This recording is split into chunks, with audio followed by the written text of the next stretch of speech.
Boah, ist mir langweilig. Ich habe jetzt richtig Bock auf Rock. Wir sind Schlawindel und spielen Rock.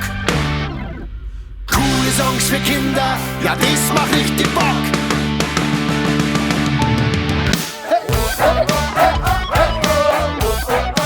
Jeden Tag in der Früh, wenn ich aufsteh, denk immer so am Mist, ich muss in die Schule reingehen. Schon wieder so viel lernen, ja muss denn sowas sein? Der Lehrer sagt ja schon, das muss leider sein.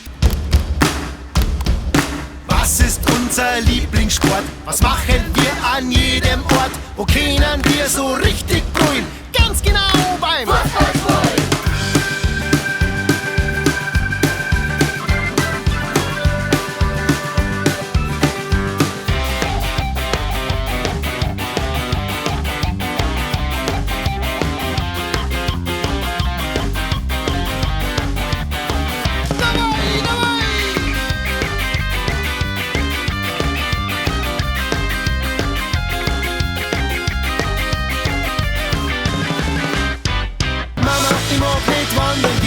Mama, kannst du das nicht verstehen?